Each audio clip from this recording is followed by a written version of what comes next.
My name is Emily Carter, and if there's one thing I've learned in love, it's that sometimes it's not the grand gestures that matter most, it's the little things. The tiny, everyday moments that say, I see you, I appreciate you, and I love you. When I first met Ethan Miller, it was a cold November afternoon in Seattle. I'd just spilled an entire cup of coffee on my laptop bag at a downtown cafe. My day was already a disaster, and I remember muttering something under my breath about quitting life altogether when this tall guy with kind brown eyes appeared out of nowhere, handing me a stack of napkins.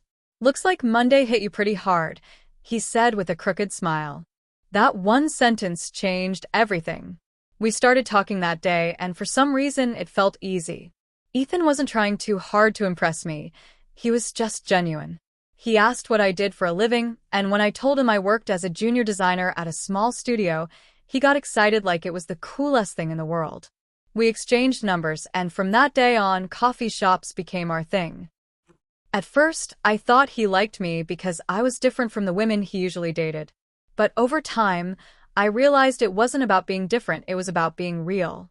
Ethan always told me, it's not what you do, it's how you do it. That's what gets me. I didn't understand what he meant until later. He said he loved the way I tucked my hair behind my ear when I was thinking, the way I hummed along with songs I didn't even know the lyrics to, the way I got too invested in reality TV arguments, or how I danced in the kitchen when I cooked. At first, I thought he was just saying those things because he was being sweet. But then, I started to notice how much those moments mattered to him and eventually to me. One Friday evening, I had a terrible day at work. A project I'd spent weeks perfecting got rejected by the client. I came home feeling defeated. I didn't even want to talk. But when I opened the door, there he was in the kitchen wearing my apron, yes, my floral apron, and holding a wooden spoon like a microphone. He was singing terribly off-key to an old 80s song. He saw me and froze. I swear I was just taste testing dinner. I couldn't stop laughing. The tension from my day melted right off. He had burned the pasta and the sauce tasted like ketchup, but I didn't care. That night, we sat on the floor eating what could barely be called dinner, drinking cheap red wine and laughing about everything and nothing. Ethan looked at me with that same kind smile and said, "See? These are the things I love. You laugh even when life's messy. You find joy in the middle of chaos." And for the first time in a while, I believed him. Over the next year, life happened, bills, deadlines, family drama, late-night arguments, but through it all, we never stopped finding comfort in the little things. Like our Saturday morning walks to the farmer's market. I always bought fresh sunflowers. He always complained that we didn't need more flowers. And yet, every single Saturday, I'd find a new vase on the counter before I woke up. Or the way he made coffee every morning, leaving mine on the counter with exactly one spoonful of sugar. No more, no less, because he said he memorized my sweetness level. Even when we fought, we never forgot to say goodnight. It was our unspoken rule. No matter how mad, we'd still whisper goodnight, I love you before falling asleep. One night, after a particularly bad argument about our future, career moves, maybe even moving to another city, I remember thinking, maybe this is it. Maybe we'd finally hit that point where love just isn't enough. But then, I woke up to find a post-it note on my mirror that said, I love you even when we disagree. That note broke me in the best way. A few months later, Ethan got a job offer in Chicago, his dream job. It was everything he'd worked for. I was proud of him, but it meant we'd have to try long distance. We promised to make it work. For the first few weeks, we texted constantly, called every night, and sent each other voice notes just to say good morning. But slowly, life got busy. Work got heavy for both of us. Calls became shorter. Texts became fewer. I started to fear that distance might break what we built.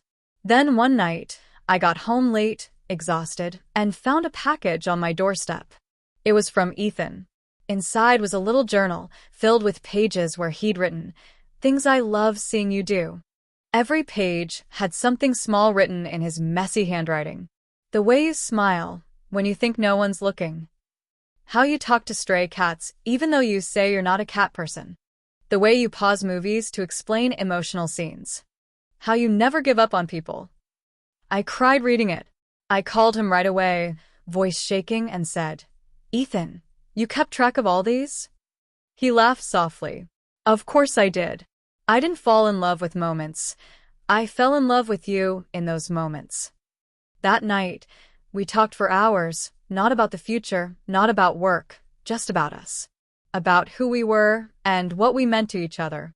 When I finally visited him in Chicago that spring, I remember stepping off the train and seeing him waiting for me with that same crooked smile from the coffee shop 2 years earlier. He didn't bring flowers, didn't plan a big surprise. He just hugged me and whispered, "I missed you doing your little things around me."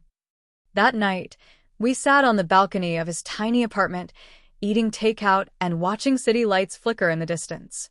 I caught him staring at me. "What?" I asked. He said quietly, "You're doing it again." "Doing what?" "That thing where you don't realize how much light you bring into a room." I smiled, and for once, I didn't try to hide my tears. Years later, when we finally moved back to Seattle together, we still kept our traditions alive. Every Sunday, we made pancakes, even though neither of us knew how to flip them properly. Every Friday night, we danced in the kitchen while dinner burned. Every morning, there was a coffee cup waiting for me with one spoonful of sugar. It wasn't perfect. It never had to be. Because love, real love, isn't about fireworks or fancy words. It's about showing up again and again in the small ways that count. Sometimes when people ask me, "What makes your relationship work?" I just smile and say, "He loves the little things I do, and I love that he sees them." Because in the end, that's all that matters, the quiet moments that make the noise of life worth it.